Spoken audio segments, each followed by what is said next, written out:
नाज़रीन अस्सलामु अलैकुम वरहमतुल्लाहि वबरकातुह। सीधी बात के ताज़ा तरीन और अहम तरीन नए प्रोग्राम रंग बिरंगी दुनिया में आप लोगों का इस्तकबाल है। नाज़रीन, मैं अंसार अज़ीज़ नदवी आज रंग बिरंगी दुनिया में दो तीन अहम तरीन मालूमात आप लोगों के सामने रखने जा रहा हूँ। नाज़रीन, एक चूँकि ख़बरें भी इस ताल्लुक़ से हो सकती हैं। ये ख़बर छपी थी कश्मीर लिंक में और बड़ा दिलचस्प जो है ये है कि अमेरिका में एक शख्स ने बीवी के खौफ से घर जाने के बजाय जेल जाने को तरजीह दी है और पुलिस को ख़ुद को गिरफ़्तार करने पर मजबूर कर दिया है। अमेरिकी रियासत फ़्लोरिडा की मसरूफ़ शाहरा से 70 साला लेनार्ड विल्सन नामी अमेरिकी शहरी को गुज़िश्ता हफ्ते गिरफ़्तार किया गया था। शहरी को एक मसरूफ़ शाहरा पर अपनी गाड़ी की खुली छत से बाजू फैलाकर खड़े हुए देखा गया, जिस पर आईनी शाहिदीन ने इस करतब की वीडियो बना डाली। आईनी शाहिदीन में एक पुलिस अफसर भी शामिल था जो ड्यूटी के बाद घर वापस जा रहा था। उसके मुताबिक इब्तिदा में विल्सन ने ऐसी किसी भी वाक़े से इनकार करते हुए कहा कि वो ऐसी किसी भी बात के बारे में नहीं जानता। पुलिस अफसर की जानिब से मुत्तला किया गया कि इस करतब की वीडियो भी मौजूद है। ये सुनते ही विल्सन ने अपनी कहानी तब्दील कर दी और कहा कि वो ऐसा सिर्फ इसलिए कर रहा था ताकि उसे पुलिस गिरफ़्तार कर ले, क्योंकि वह अपनी बीवी के पास वापस नहीं जाना चाहता। पुलिस को बयान देते हुए शख्स ने कहा कि वो अपनी बीवी के पास वापस घर जाने की बजाय जेल जाना पसंद करेगा। यानी जेल से छूटने के बाद जब वो घर आ रहा था अपनी कार में, तो वो कार की ऊपरी शीशे से बाहर आकर के जो है एक अजीब किस्म की हरकत कर रहा था जो कानून के ख़िलाफ़ था। इस पर जब पुलिस ने उससे पूछा कि भाई इस तरह क्यों कर रहे हो, तो उसने पहले तो कहने से मना कर दिया, लेकिन उसके बाद उसने कहा कि मैं चाहता हूँ कि फिर दोबारा जेल में चला जाऊँ, इसलिए कि मैं घर में वापस अपनी बीवी के पास नहीं जाना चाहता। उसके अपने कुछ वजूहात हैं। बहरकैफ भी सुर्खी बन गई। इसके अलावा नाज़रीन, मैं आपके सामने इस वक्त एक और अहम तरीन एक वाक़या भी आप लोगों के सामने रखना चाहता हूँ जो हमारे दीनी एतबार से और हमारी तारीख़ के एतबार से जो है बहुत अहम तरीन है। खलीफा हारून रशीद को आप जानते ही हैं। उनकी बीवी मलिका ज़ुबैदा बिनते जाफ़र फ़रीज़े हज की अदायगी के लिए मक्के मुकर्रमा आई थी। उन्होंने जब अहले मक्का और हुज्जाज किराम को पानी की दुश्वारी और मुश्किलात में मुब्तला देखा तो उन्हें सख्त अफसोस हुआ। चुनांचे उन्होंने अपने अखराजात से एक अज़ीमुश्शान नहर खोदने का हुक्म देकर एक ऐसा फ़क़ीदुल मिसाल कारनामा अंजाम दिया जो रहती दुनिया तक याद रहेगा, बल्कि याद है और आज भी उस मकाम को देखने के लिए हाजी या उम्रा करने की जो लोग जाते हैं वो इस चीज़ को ज़रूर देखते हैं। मलिका ज़ुबैदा की खिदमत के लिए 100 नौकरानियाँ थीं जिनको कुरान करीम याद था और वो हर वक्त कुरान पाक की तिलावत करती रहती थी। उनके महल में से क़िरात की आवाज़ शहद की मक्खियों की बिनबिनाहट की तरह बाहर आती थी। मलिका ज़ुबैदा ने पानी की क़िल्लत के सबब हुज्जाज किराम और अहले मक्का को दरपेश मुश्किलात और दुश्वारियों का जब अपनी आँखों से मुशाहिदा किया तो उन्होंने मक्के में एक नहर निकलवाने का इरादा किया।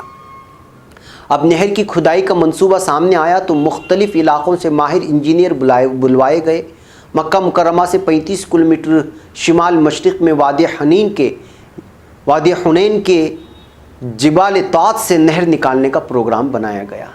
इस अजीम मंसूबे पर 17 लाख दिनार खर्च हुए। उस ज़माने में न जाने आप आज इसकी कितनी कीमत हो गई होगी।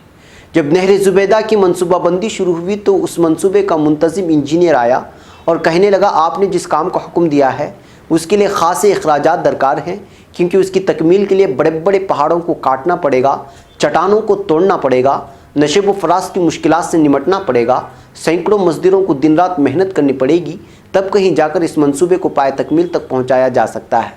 ये सुनकर मलिका ज़ुबैदा ने चीफ़ इंजीनियर से कहा, इस काम को शुरू कर दो, खा कुल्हाड़े की एक ज़रब पर 1 दिनार खर्च क्यों ना आता हो। इस तरह जब नहर का मंसूबा तकमील को पहुँच गया तो मुंतज़मीन और निगरान हज़रात ने अखराजात की तफसीलात मलिका की खिदमत में पेश की। उस वक्त मलिका दरियाए दजला के किनारे वाक़ अपने महल में थी। मलिका ने वो तमाम कागज़ात लिए और उन्हें खोल कर देखे बग़ैर दरिया बुर्द कर दिया और रोते हुए कहने लगी, इलाही मैंने दुनिया में कोई हिसाब किताब नहीं लेना, तू भी मुझसे क़यामत के दिन कोई हिसाब ना लेना। नाज़रीन, दरअसल ये वाक़या अल-बिदाया व निहाया एक बहुत ही अहम तरीन किताब है जो मशहूर किताब है तारीख़ एतबार से भी और इस्लामी एतबार से भी। उसमें ये वाक़या दर्ज है। उसी को यहाँ पर कश्मीर लिंक के शुक्रिया के साथ आप लोगों के सामने हमने रखा है। इस तरह के वाक़यात भी हमारी रंग बिरंगी दुनिया से ही वाबस्ता हैं, लेकिन हम अपनी तारीख़ भूल जाते हैं। इस वजह से वक्तन फ़वक्तन आपको आपके एहसासात पर रंग बिरंगी दुनिया के ज़रिए से भी ज़रब लगाने की कोशिश की जाती रहेगी। ناظرین ایک اور خبر جو آپ کو کھیل کی ایک نوعیت کے بارے میں بتائے گا کہ کیا ایسا بھی کھیل ہو سکتا ہے کہ آدمی کھیل اس لیے کھیلے کہ وہ اپنا تابوت حاصل کرے۔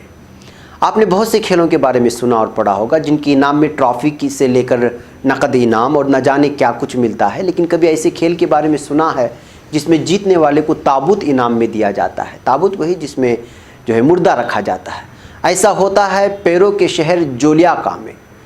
پیرو اور اس کا ایک شہر ہے جولیاکا، جہاں کھیلا جانے والا کوپا تو دیس یا کوفن کپ سالانہ فسٹل ٹورنامنٹ ہے۔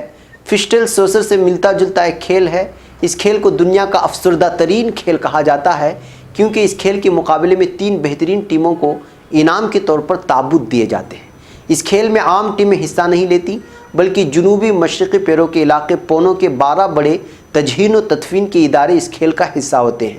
یعنی جو لوگ تجہیز و تدفین یعنی جو قبر میں اتارتے ہیں یا قبر کھودتے ہیں، اس برادری سے تعلق رکھنے والے لوگ ہی اس کھیل میں حصہ لیتے ہیں۔ یہی وجہ ہے کہ جیتنے والی ٹیموں کو تابوت بطور انعام دیے جاتے ہیں۔ یہ کوئی عام تابوت نہیں بلکہ پہلے نمبر پر آنے والی ٹیم کو ملنے والے شاندار تابوت کی مالیت $1300 تک ہوتی ہے۔ 2019 کے کوفن کپ کے لیے ٹیموں نے اپنے ناموں کا انتخاب بھی اپنے کام کے مطابق کیا ہے، جیسا کہ last goodbye, eternal dream اور ریسٹ اینڈ پیس یا روڈ ٹو پیراڈائز۔ جیتنے والی ٹیمیں ان تابوتوں کا کرتی کیا ہوں گی؟ ظاہر ہے وہ تابوت کو استعمال تو نہیں کر سکتی، لیکن شنید کی جا سکتی ہے کہ اتنی قیمتی تابوت کو بیچ کر نقد رقم آپس میں بانٹ لی جاتی ہوگی۔ لہٰذا چونکہ اس کھیل میں تابوتوں کو دیا جاتا ہے، اس وجہ سے بھی یہ ایک خبر بن گئی، اور ہم چاہتے ہیں کہ اس طرح کی خبریں بھی آپ لوگوں کے سامنے اور اس طرح کی معلومات بھی آپ کے سامنے ہوں تاکہ ہم دنیا کے ہر خبر سے باخبر رہیں۔ بہرکیف ناظرین، آج کی رنگ برنگی دنیا میں اتنا ہے۔ انشاءاللہ پھر آپ سے دوسری کسی اور ایپیسوڈ میں اور بھی تفصیلات اور معلومات لے کر آپ لوگوں کی خدمت میں حاضر ہوں گے۔ تب تک کے لیے اجازت دیں۔ ادارے سے جڑیں، چینل سے جڑیں، جن لوگوں نے سبسکرائب نہیں کیا ہے وہ ضرور سبسکرائب کر لیں۔ السلام علیکم ورحمۃ اللہ وبرکاتہ۔